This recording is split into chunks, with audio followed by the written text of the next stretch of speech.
Hey, everybody. Welcome to the Santita Jackson Show here on AM 950 Radio, the voice of progressive Minnesota. It's a joy to be with you today. Let's talk about Doge. Let's talk about these cuts. Let's talk about cuts to the Pentagon, or are we going to have those? Will we? Now, they have failed 7 audits. 7. They're not looking to have an audit that has a positive reflection. They're not due to have their books together, they said, until maybe 2028. And we're hearing from Elon Musk that they've saved more than $55 billion. And the Wall Street Journal said, not so fast. It's really like $2 billion. So what does all of this mean, really? What does all of this mean? We do know that Republican congressmen are going home to a very upset, a very angered electorate. And Democrats are too, quite frankly. I mean, for my portion, I have a brother in Congress. You all know that. In a couple of days, he was able to get 15,000 people, William Hartung, to his virtual town hall. 15,000. The demand is so great that a week later, tomorrow, he's going to have another one starting at 7 p.m. So all you have to do is go to Congressman Jonathan Jackson's website. I don't care if you're in his district or not, and weigh in. But you need to call 202-224-3121. Call Congress, 202-224-3121, and let people know how you're feeling. Attorney Mark Fancher, I think people need to get involved. And maybe this is a blessing. People are now very engaged in our government. And if the government is to survive, if the republic is to survive, that is what's going to need to happen. So I want to know what your thoughts are, everybody. Please reach out to me on the Santita Jackson Show YouTube channel, the Santita Jackson Show YouTube channel, or on Blue Sky, santitajackson.bsky.social, santitajackson.bsky.social, or I'm on X still at Santita J, and of course, Santita Jackson and Friends. And so, Senior Research Fellow, Quincy Institute for Responsible Statecraft, isn't that what Donald Trump is doing? Isn't that what Elon Musk, aren't they doing that? Aren't they being responsible? Now, you help me. We've got one of the biggest military contractors in the world. Indeed, didn't Bloomberg say that his SpaceX venture, his company, is the most valuable private company in the world? I mean, help me to understand, what are we looking at? And they failed 7 consecutive audits. Will Doge make a difference, as you have questioned, at the Pentagon? Or are they going to go past that and go to everybody else? Well, yeah, I think, there was an article in the Washington Post that gave the impression that they were going to try to cut the Pentagon budget 8% a year in the next 5 years, which would be a lot of money. And my folks in the movement to try to, do that were excited for a few minutes. And then it emerged that if they got any savings at all, they were going to plow it back into other projects at the Pentagon.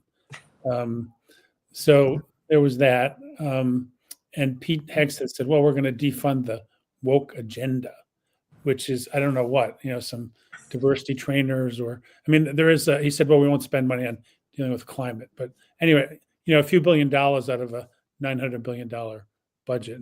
And, prior to that, I think that maybe people aren't kind of pausing to realize is Doge is a completely illegitimate agency.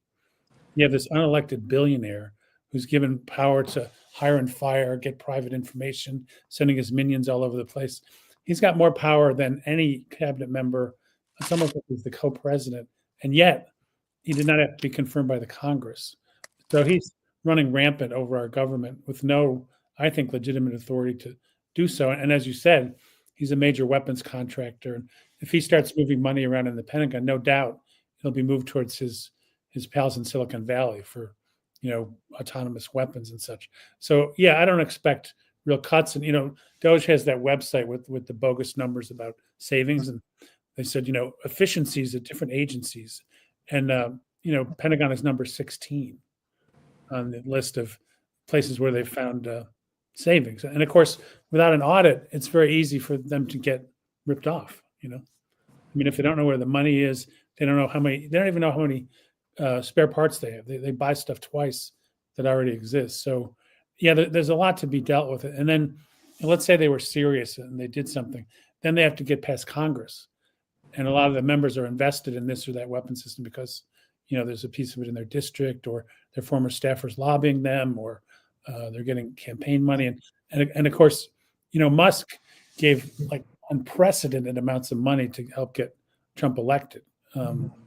Mostly for I don't know what. I mean, not directly, but get out the vote and all those things he does. So yeah, I mean, I'm doing a book on the military-industrial complex called the $1 Trillion War Machine, but we're sort of putting it to the publisher. I'm thinking, Musk, he's more dangerous than almost the entire rest of the complex put together. The things he's done. Why do you say that? Well, because he's got this power to just dive into these agencies and fire people and get sensitive data and set the table for the whole debate about the budget. Things that companies would have to spend a lot of money doing. He's just been handed this power by Trump, at least at the moment. Well, but how can this happen? I mean, these to me are such glaring conflicts of interest. I mean, I've got an agency, the biggest in the government by far. They have failed 7 consecutive audits. 7 consecutive audits. Now they're running around looking for welfare queens and kings and, shaking up Social Security, Medicare, Medicaid. They want to do all of that. But somehow or another, they don't want to touch the Pentagon. Can you explain that to me? Well, it's interesting because they said they might get rid of some provisional employees, which would be 5,000 out of 800,000 employees at the Pentagon. Meanwhile, they want to take the Agency for National Development down to a few hundred people. So the disparity is huge. And of course, they've been pushing weapons overseas like crazy. So that's just more money for those companies. So it's just, yeah, and they're getting a free ride, which is maybe not unusual, but they're decimating the other part of the budget in a way we haven't seen, in a long time. So, I mean, do you don't think that they're going to have any impact upon the Pentagon? Only if they get a lot of heat from people. And, the one thing is this seems to be pretty scattershot because a lot of these programs are used by people in Trump's base, there's folks on Medicare and Medicaid, and they use all these different programs. So are they going to say, wait a minute, or are they just going to stay with the cult of Trump and just, take it? I don't know, but I think eventually that's got to happen. Or, like if you're running a business of any kind, you kind of need a competent government if you're going to do business. And, the farmers in the Midwest are like, well, yeah, if you kill AID, that's a couple $2 billion of business for us. So the question is, can all these things come together in some sort of, forceful response, or will they continue to divert, distract, blame it on other people? I mean, a president who can blame a plane crash on DEI is capable of pretty much anything, I think, in terms of propaganda. Do you think? Well, I mean, what do you think the people could do? I mean, or do you think that there's any kind of movement if we look at these town hall meetings? Because they're incredibly active. And then you also have Bernie Sanders, who's on the road, standing room only. They have to continue to find larger and larger venues for him because people appear to be very energized. Or do you think this will kind of die off? Well, I think if people stick with it and it grows and it hurts the Republicans in the midterms, they may have to think twice. But we're in the kind of, a lot of our society is kind of like instant gratification. So we have to get back to the idea that we got to do this every day. We may be in it for a longer haul than people might think. It's got to become part of what people do in their lives, not just, like going ballistic when you hear the news in the morning, but figuring out, what's something I can do today, even if it's not the whole thing, it's not perfect. I think people have to get back into, active mode. And I think that they've been kind of shocked by just the speed of this in a few weeks, the amount of stuff that they've done. I think Musk is like an accelerator of all the negative ideas, But he did that at X when he took that over. I mean, but it seems to me this is like, playing with people's minds. Because now Americans are shocked, we're awed by this, and yet the cuts. Well, people are getting cut, not these institutions. I mean, they're not going after the Pentagon budget. I know I keep harping on that, but when I think of anyone failing, you can't fail a class 7 times and stay in the school. I mean, that's insane. Yeah, and the dirty little secret is they employ about 500,000 contract employees, uh, and they're never talked about. They're never kind of put through the ringer. That the when Robert Gates was Secretary of Defense, he said he didn't even know how many people they were hiring under contract. So there's that whole kind of shadow workforce that I haven't heard any talk about cutting that or looking at that. A shadow workforce. Mark Fancher, what say you? Well, they call it the military-industrial complex for a reason. The United States of America, contrary to what most people believe, is not a democracy. It's not a nation filled with leaders who are governing and who have goodwill toward the masses of people. It's a racket. It has been constructed to enrich multinational corporations, to construct a global empire, and to maintain that empire through force of arms. And for generations, there have been those who have proposed trying to balance the budget, trying to reduce the national debt by cutting military spending.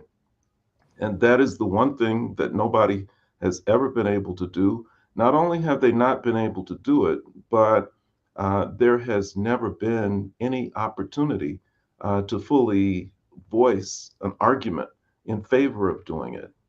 Those voices are silenced immediately. Anyone with political ambition knows that you don't go near the military when you're talking about balancing the budget or reducing the debt or anything like that. And they only look at those programs and services which affect people. You don't touch weapons because they're necessary, not for purposes of defending the country, but for purposes of ensuring that major corporations continue to rake in huge profits. And they do that in a number of different ways. On the one hand, you have defense contractors who make lots of money building all kinds of bombs and jets and weapons that nobody is ever going to use and that nobody ever needs, but they get paid, billions and billions of dollars just to make these things for no good reason. Then you also have the belief that if you're going to get from the global south the natural resources that are needed in order to continue to manufacture those kinds of things that corporations sell and market throughout the world, that the only way to get those things is to terrify and terrorize the countries where they're located, and that you have to go in there and you have to bully them into giving you those things. And if you're going to bully them effectively, then you need a major military that they're going to be frightened by, and that's going to be something that's going to be used to intimidate them into giving you those things. And so the only delicate balance that they try and strike is between the idea of terrifying the global south and at the same time projecting an image to the rest of the world that they are benevolent, that they're democratic, and that they're honorable. And that's a line that they walk, and to a large extent, they've done it quite well up until recently. The other aspect of this is the idea of disaster capitalism, where it's necessary to engage in an ongoing state of war so that you can go into other countries and destroy things, so that you can go in and just create absolute chaos and havoc and ruin in a number of countries, not because you're just necessarily sadistic, although I think that there's an element of that, but it's also so that you can create an excuse for contracts Mhm. to reconstruct everything to the tune of billions and trillions of dollars.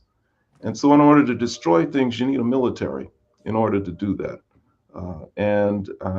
You invade every now and then to create all kinds of problems. And if you can't politically get away with sending your soldiers in to invade and create chaos and war, then you do it with proxies. In Africa, they have U.S. Africa Command, which is set up specifically for the purpose of having U.S. military forces go over there and to hide in the shadows and to direct African armies to go in and to do the dirty work and carry out missions that are beneficial to U.S. corporate interests. And so that it gives the U.S. plausible deniability, the ability to say, look, it's not us that are engaging in these conflicts. It's African armies that are doing that, not us. We're just there to dig wells and to bring humanitarian aid to poor villagers. That's all. That's the reason that we have soldiers there. Or if you want to send billions of dollars to Israel to wage genocide in Gaza, then you can do it that way. But that's what this is all about. And unfortunately, I don't think high turnouts at town halls are going to be able to compete with that. I think if we want to stop that, then we really have to be very frank and honest about what it is that we're dealing with, which is a corporate racket. And that the focus is not so much on trying to restore a democracy, one that we really never had, but really to speak in honest terms about prospects for revolution. William Hartong, Senior Fellow, Quincy Institute for Responsible Statecraft. Help me to understand this. Much has been made. I mean, it seems as if the oligarchs want to break the government apart, if not break it down, and buy it up for cheap so that they're trying to privatize everything. I mean, is that what we're watching with, let's just stay with the Pentagon for now, because that to me is, when I was talking with you earlier, I said it's just interesting to me. Of course, that was tongue all the way in my cheek. That's the sacred cow. But it seems like they're trying to break that up. I mean, Musk he wants to end the ISS, the International Space Station. Yeah, is it worn out? Sure. What are we going to do? Replace it with something that he makes? I mean, it seems to me we're watching the privatization of everything, and let's just stick with the military, because that is, to me, that is not supposed to be private or privatized. Not that. Well, yeah. I mean, just to say, on Mark's analysis, I think they're being more blatant about it now. So maybe that'll help us get people to understand, how it works. But we'll see. Well, yeah. I mean, they privatized a lot of the fighting in Iraq and Afghanistan. At a certain point, there were more people working for private contractors than there were uniformed soldiers. Not all with guns. They were doing the laundry and maintaining the bases, but you had contractors involved in human rights abuses, and people like Eric Prince, who ran some of those companies, are trying to offer to run wars for the U.S. He's pitching Trump on that sort of thing. But the Pentagon's always been like a huge way to flood money to companies, government money. Conservatives don't like government to subsidize things or spend money on much, but military spending and the Pentagon have almost always been exempt from that. So it's a way to put billions and billions of tax dollars in the pockets of these companies and not get the kind of criticism you would get if, say, you were trying to develop alternative energy or something that actually would be helpful to folks. And every once in a while they will reduce the budget, but it's got to be a huge historic moment like the end of the Cold War. But what they did was they cut it for a few years. And Colin Powell famously said, I'm running out of enemies here. I got Cuba, I got North Korea, Like, how can I justify all this money? And then they came up with this rogue state theory. Well, what about Iran? What about Iraq? What about North Korea? And they started, pushing it up again. And people like Norm Augustine, who runs Lockheed Martin, or did, he said, well, okay, this budget's coming back. Let me buy up all these companies cheap. And then when the budget goes up, we'll make out like bandits. And sure enough, that company now gets 40, 50, 60, $70 billion a year of tax money, in some years more than the State Department, which is kind of a sad commentary on what face our country's putting to the world, So, yeah, I think privatizing parts of the Pentagon make absolutely no sense. But isn't that what they're trying? It seems like that's what they're doing. They're trying to do that. To a significant degree. And there's this mythology that, corporate private folks do the work better. And there's no real evidence for that they're better at running a government, because they're taking a wrecking ball to the government. They're not improving services. And, if they were actually going to say, okay, we're going to streamline the government, that would take time. You have to figure out which functions are most important, which aren't. If you're just like eliminating whole agencies, then, to say there was somebody ripping off AID, there's also hundreds of thousands, millions of people benefiting from AIDS prevention, clean water programs, food. A lot of it's deployed for political purposes, for the image of the United States. But nonetheless, there were lives at risk when they took the sledgehammer to AID. And a lot of folks don't know what these agencies do, so they couldn't really process or fight back against the propaganda that was used to justify all that. I think that, the problem is, people don't want to really accept that their country's not what's been presented. This idea of rule of law, we're the last bastion of freedom. But I think things like Gaza may have put a pretty big hole in that. I mean, anywhere else in the world but Washington, if somebody from our government said they're for a rules-based international order after they've subsidized that genocide, I think they would be laughed out of the country, So I think things are shifting. It's just like, how do people react? I mean, can they kind of accept we're all adults here? We got to admit our country's done these things. We got to get back to, as Dr. King said, we have to live up to these ideals that perhaps have never been lived up to, as opposed to just saying it is what it is, or being in denial. I think because it's going to affect so many more people now, maybe enough folks will wake up and push back. But it's a fine thing. You don't know whether people are going to rise to the occasion or not. But we really have to. I mean, this is the moment. But do you think we are clear that this is the moment? I mean, maybe I haven't been living long enough, but I don't know. I just sense that people are seeing a side of the government that they really did not believe existed. These narratives are being smashed. When you look at Gaza, for example, the Palestinians were the P word 40 years ago when I first started voting. Yeah.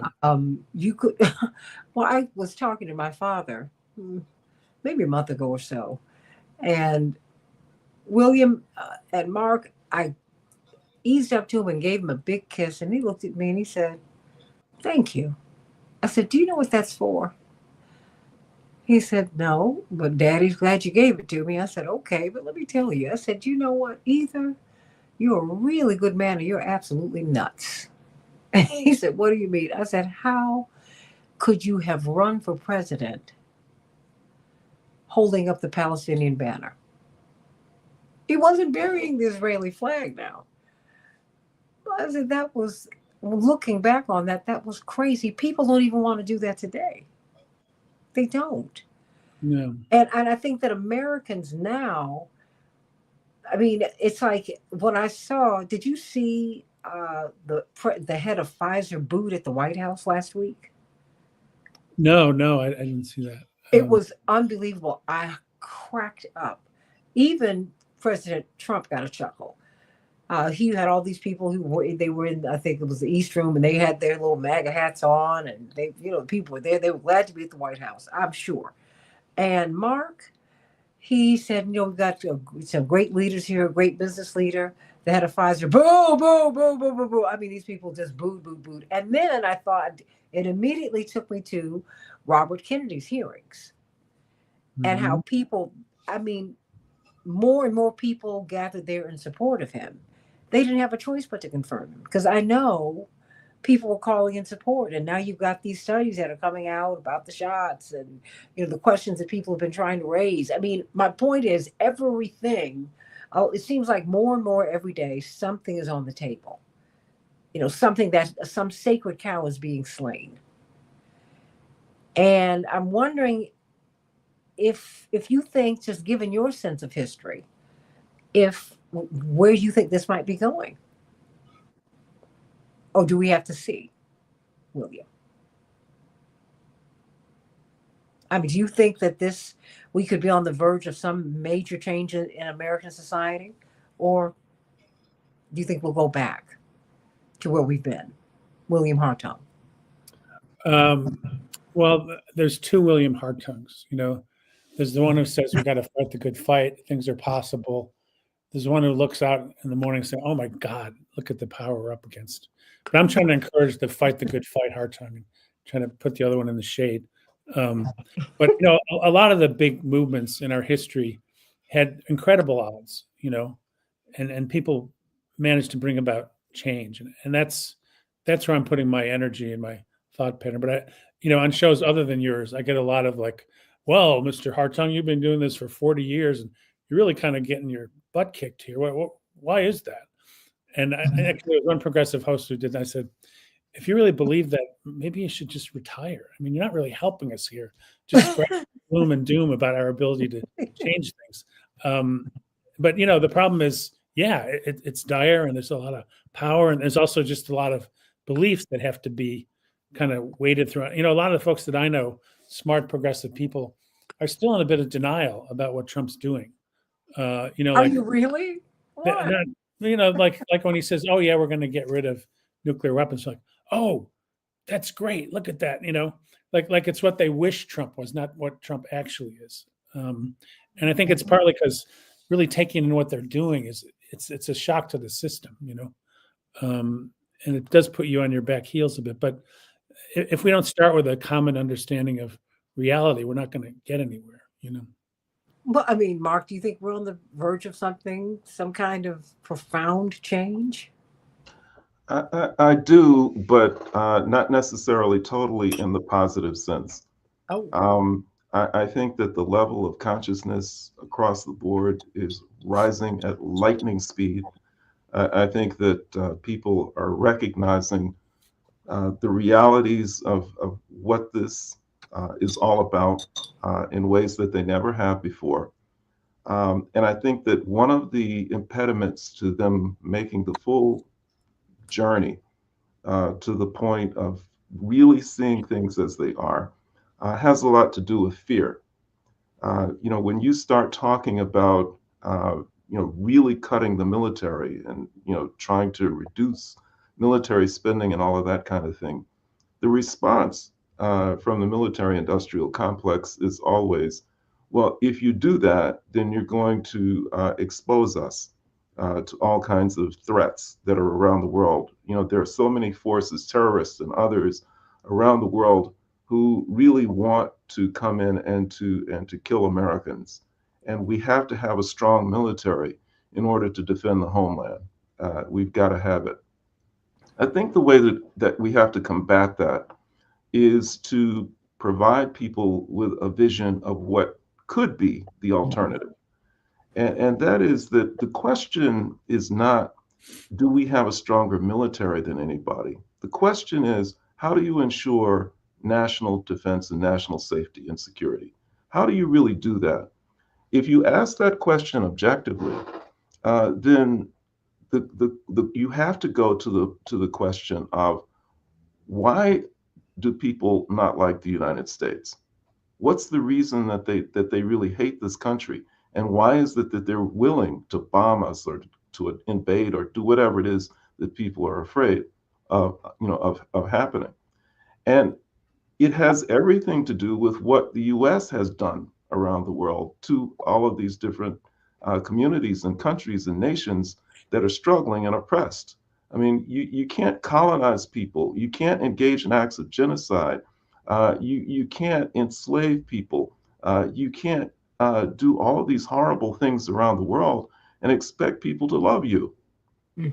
And really, the key to national security is becoming a good neighbor. It's as simple as that. If the United States engaged in an extended process of going around the world and being a good neighbor, then all kinds of threats that we currently fear would evaporate. Mhm. And so the best national defense is not putting money into the Pentagon, it is building up the Agency for International Development. You know that they're putting the money in the wrong place, and they're eliminating the thing that can most ensure our safety. Because when terrorists go and try and recruit car bombers and people engaged who are going to engage in suicide missions and things like that, they go into places where poverty is extreme or where oppression is extreme. And what they do is they tell these people that their misery, ultimately the cause of their misery is the great Satan in the north, the United States of America. And if they want to help their families, if they want to help their communities, then they'll participate in the effort to destroy it.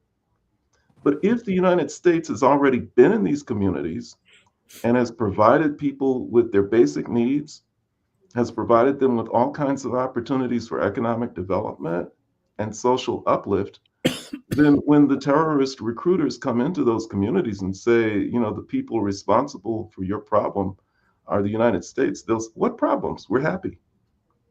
And you're saying the United States is responsible for our misery? No, the United States came in and provided us with this and that. So that's how you deal with national security. So I You- think that people could be disabused of many of the fears that they hold if they understand that there is another way. But I think that the United States, specifically the white working class, has a problem that I think is really sort of a fatal problem for them. I don't know that even with a high level of consciousness, they would be moved to the point where they could engage in a genuine revolution that really transforms everything in the way that it needs to be transformed. Because at bottom, they hold on to a lot of negative values and impulses and instincts. On some levels, they're spiritually dead. On many levels, they retain a lot of hatred and ethnocentrism, much of it brought on, by longstanding notions of white supremacy, and much of it sort of nurtured by a capitalist system that encourages negative values like greed and self-interest, and those kinds of things. And those kinds of things are really difficult to dislodge, because if you look at the Trump phenomenon, much of it was driven by those kinds of negative impulses and instincts.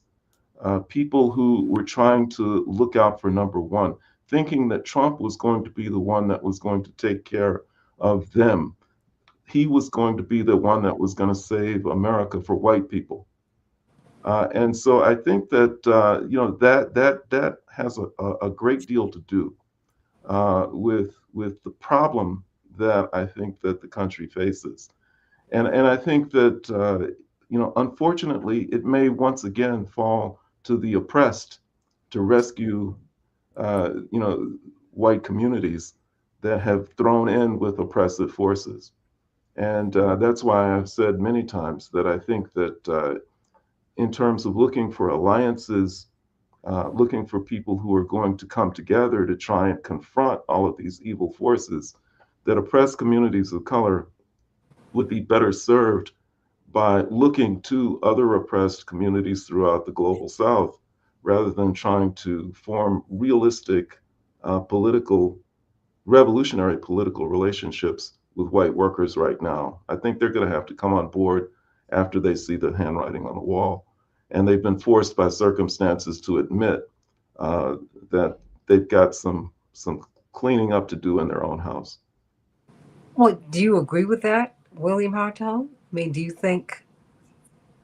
Um, I mean, because because I'm wondering when I look at these tech bros, I see someone who no one really talks about, Alexander Karp, who's Peter Thiel's business partner, who's a black guy, right? He's a billionaire. No one talks about that, and no one really talks about all of these young men, young people, who are what you call these militarists, these high tech militarists, it's amazing. I mean, and it's almost as if they sit behind a they sit in a room, and war is a game to them. Yeah, well, there's this young man, Palmer Luckey. He's maybe 32 now. He created, that Oculus thing that was little. Yeah. He created that, and then he sold it for big money, and then he decided, oh, maybe I'll make weapons now. And so he had a little blog where he said, well, wouldn't it be cool if when you were playing a video game and your character died, you would die personally? Like, wouldn't that be better stakes? And he created a. No. Say that one more time. He wrote in his blog that that it would be more interesting if when you played a video game and your character died, you personally would actually die.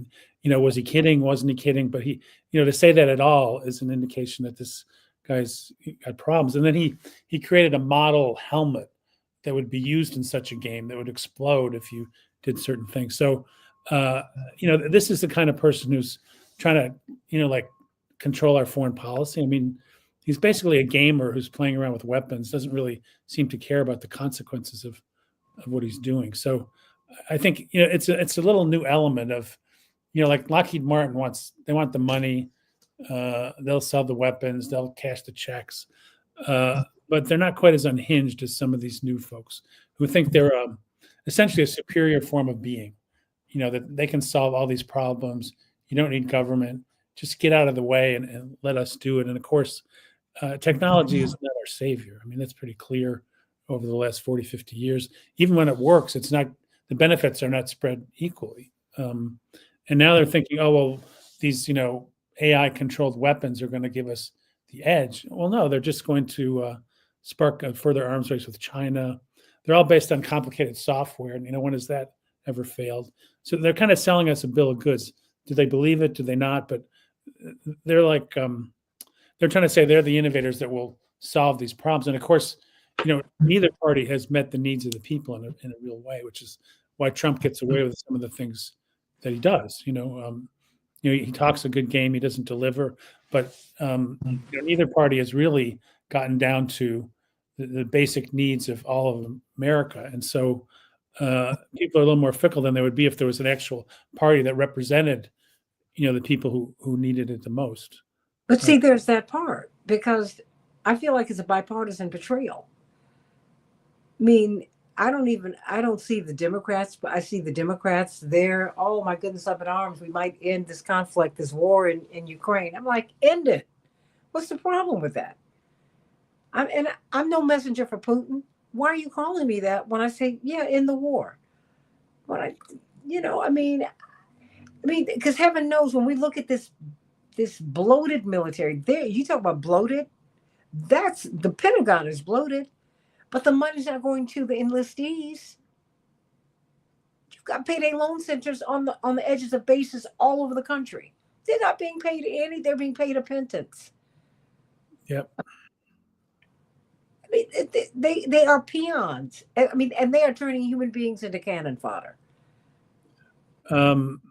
Yeah. And they, because of the remote control weapons, there's this kind of sense, oh, these young kids, they don't care. They just play video games all the time. And the Pentagon's like, well, that's good. I mean, they can multitask. They could sit at a console. They could control all these weapons. So they actually are recruiting gamers. The Army has a gaming team that plays with other teams around the country. And it's apparently their biggest recruiting tool, because they're trying to say, oh yeah, the military's cool. We're hip, and you should join us. So yeah, it's So killing people is a game. that's they're trying to sell that idea, but what they didn't realize is, they thought, well, a drone operator is not there, so they're not going to have the same effect. But the drone operator is supposed to watch until their target dies. They're supposed to sit there and watch the person bleed out. Somebody in a fighter plane doesn't see that. So these, allegedly protected remote warriors are getting PTSD from just seeing this stuff and doing this stuff. So you can't really insulate yourself if you were the perpetrator of violence. You may think you can, but it has an effect on one level or another.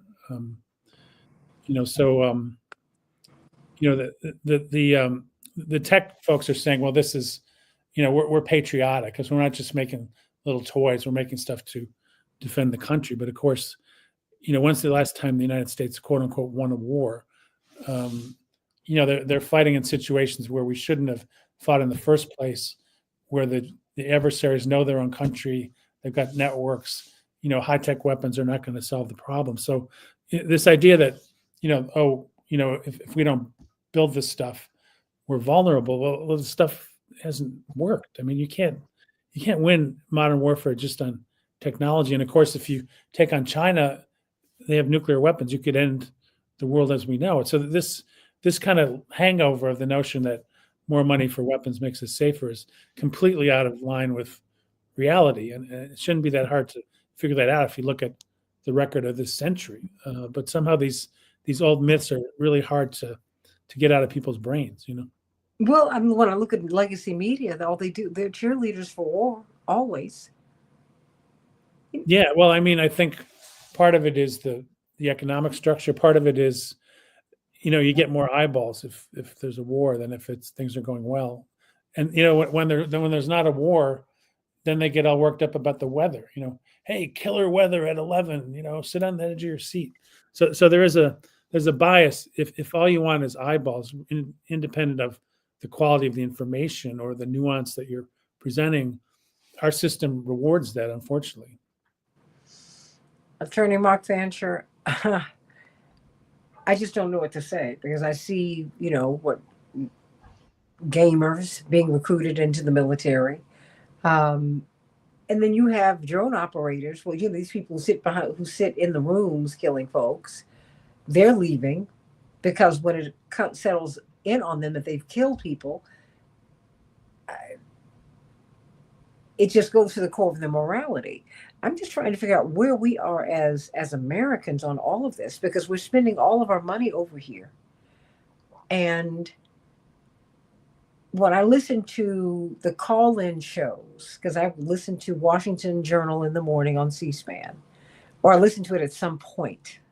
I always try to get in on that first hour somewhere so I can listen to people call in. And I don't know if enough people have a sense of moral outrage about what we're doing. I worry about that. Mark? Yeah, no, I've said it before. The United States is spiritually dead. It is. And, we're just seeing it manifest itself more dramatically now because we're in a period where people are scrambling. They're feeling conditions and circumstances that they're not accustomed to feeling. But it was spiritually dead from the outset. And I've always said this, that, you had people who came over from England, presumably to escape oppression and persecution and looking for democracy and looking for freedom. And the first thing that they did when they got to the Western Hemisphere was to engage in a process of territorial theft and genocide, followed shortly by a long period of enslavement. That's a problem. If you're serious about trying to establish a country that's based on democratic ideals and morality and brotherhood and all of those kinds of things, and all of it was done in God's name, which compounds the sin. And so then, we've never dealt with that. The country has never dealt honestly with the very foundations of what the country is built on. And those negative kinds of impulses and thoughts, the denial, about the crimes and the sin, the immorality, everything that's gone into building up this country has been encouraged by an economic system, by capitalism, which tells you that greed is a virtue, that individualism is a worthwhile goal to pursue as a person, that you look out for yourself, you don't look out for others. All of these kinds of things have a cumulative effect on the national consciousness and the national morality. And the negative consequences ebb and flow depending upon the comfort level of the population. So that when you're in periods of economic prosperity, when people are not struggling, when they are living reasonably comfortable lives, then they're in a position where they're more open to the idea of looking out for others and actually behaving as human beings should behave.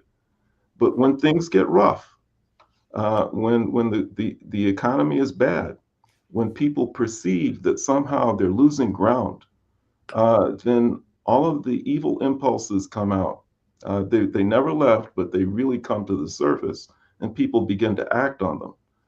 So that you look during the period of Reconstruction, when white workers who had been promised that they would never be at the bottom of America's caste system recognized that formerly enslaved people in some quarters were prospering economically and politically and otherwise.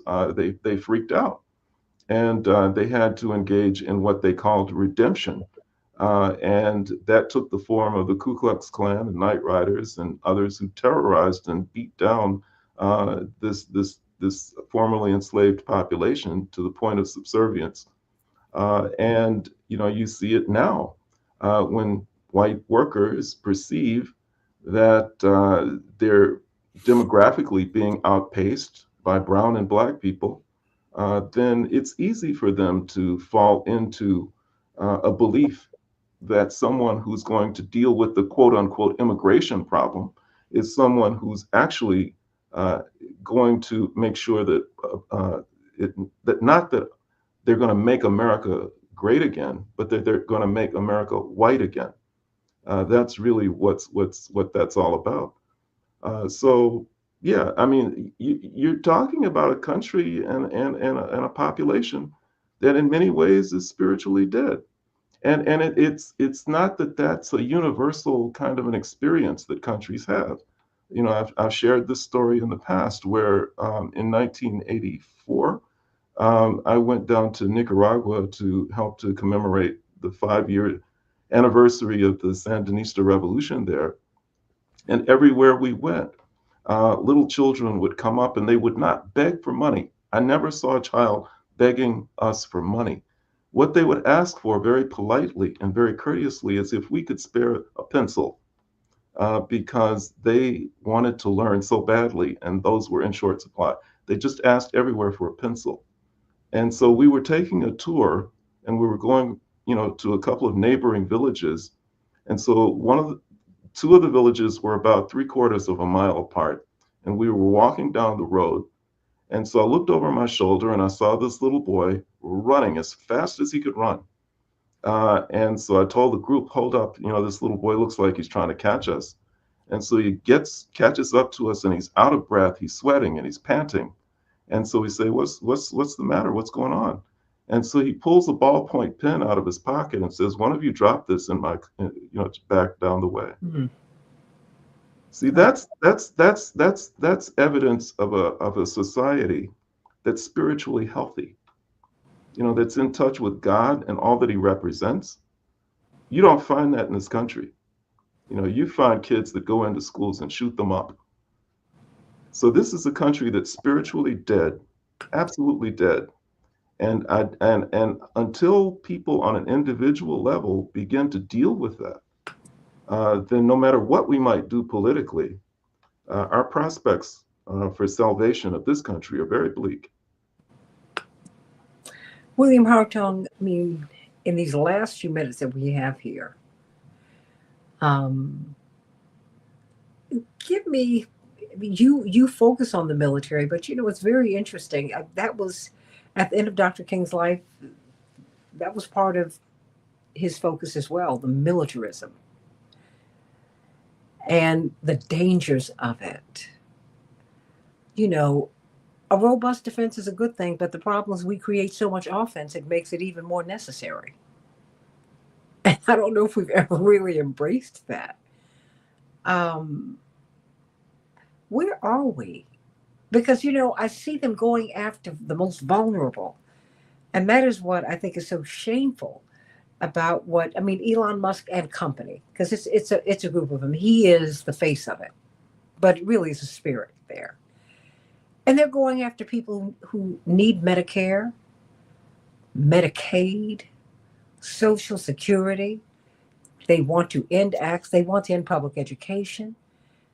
They want to take apart the post office so they can privatize it, not pay anybody. I mean, these government jobs have been a pathway to the middle class for so many people, particularly Black people. That's where you can get a shake. But I mean, everything is just the wheels have come off here. But I think the wheels were off a long time ago. That's what Dr. King saw before he died. When you've got, um, the Joint Chiefs of Staff, one of the most honored and honorable men in the military, they just throw him out the door. He's a Black guy, so we got to get rid of him. I mean, what is this that we are looking at? Well, I think one way to think about it is it's all the pathologies of America coming to the surface. When Reagan gave the speech in Philadelphia, Mississippi, where the civil rights workers have been killed, they called it a dog whistle to the right. Well, Trump is taking a bullhorn, and he's allowing people to just express these feelings of hatred that maybe were buried a bit. And people are looking for scapegoats because the working life expectancy of white males is reduced. They don't have the industrial jobs. There's a lot of what they call deaths of despair, drug addiction, suicide, and so forth. So to come back from that and create, an atmosphere of hope and rebuilding lives and a different kind of identity is a big undertaking. I mean, some of the people who voted for Trump had voted for Sanders because at least it seemed like he had a program that might affect their lives. But I think it's not just an economic issue. It's kind of the whole culture of the country. And I grew up in a very cloistered environment, almost like an all-white suburb of Buffalo, which is super Trump at the moment. So it's kind of scary to talk to those folks. But anyway, when I was a kid, the only lifeline were things like Dr. King's speeches, or I got a hold of, some of James Baldwin's essays. And one of the things he said is, oppression, obviously, the people oppressed are the primary victims, but it also distorts the oppressor. It doesn't allow them really to inhabit their full humanity or to be kind of a real human being. And I think, even people who they're not like at the cutting edge of it, but they're standing back, benefiting from it, letting it happen. It also has that effect on them. And to some ways, the only way out of that is to stand up against oppression. It's the only way to kind of take yourself out of that sort of environment and to kind of redeem your humanity and your reason for being here. What are we here for? What is our purpose? And so how many people can be brought along? I mean, I think, in the short term, if you could put some crevices in that kind of Trump base, and at least some people took a different direction, it would be helpful. But I don't think that's going to be the, where the change is going to primarily come from. Where do you think the change is going to come from? Well, I think it's got to come from the people most affected, which is kind of, it shouldn't only be up to those folks. I mean, there's a new Poor People's Campaign based on what Dr. King had developed when at the time he was assassinated, and they have those same agenda items: racism, militarism, materialism, and also environmental devastation. And they're looking at the distortion of the church, of white nationalist religion. So they've put those all on the table. Reverend Barber is a very charismatic speaker, and they're building chapters around the country. But organizing can take time, and we have a lot less time than one would like. So how do we accelerate that? How do we get people to realize that this is as dire a moment as it is? And also, this is difficult, but to take some joy in the struggle. That we're fighting the good fight. We may or may not win, but let's not let them occupy our minds as well. Let's be creative. Let's be kind to each other. Let's enjoy each other's company. Obviously, we can't have partying 24/7, but take moments to refresh, to get back into the fight. I think is important, because a lot of the groups that I deal with, it's a little grim. It's kind of instrumental, utilitarian. It's not like, well, hey, how you doing? What do you can work with people for years, not even know why are they doing this? What's their origin story? And I think part of that, we have to go back old school, meeting people in person, doing kind of the shoot over meetings. That's the only way you can really get to know somebody, understand where they're coming from, make connections, I think. And it seems counterintuitive, but the kind of like, the sort of digital life is just not fulfilling enough, and it doesn't allow the kind of connections we're going to need to turn this around. And I think that we can. The fact is, I heard Andrew Young say 20 plus years ago, he said, regrets, I've had a few, but, he said, at the end of the day, not really, because my life has worked out the way it's worked out. If I'd had another life, I could have spent more time with my wife, Jean. His beloved wife, Jean, had just passed away at that time. And he said, it's almost like you never have enough time with someone you love. He said, but then she gave me the space to be with Martin and Ralph and Hosea Williams and Jesse and all these folks. And the life has been so rich. And all I've tried to do is be on God's side. And when I die, if I'm so privileged as to meet my maker, I already know that God is one. I just want God to look and say, son, you were on my side. See, we can't let people be defeated. All we have to do is keep on winning. They say, allure continua, the struggle continues. Well, the other side of that is the struggle continues. Victory is certain if you continue with the struggle.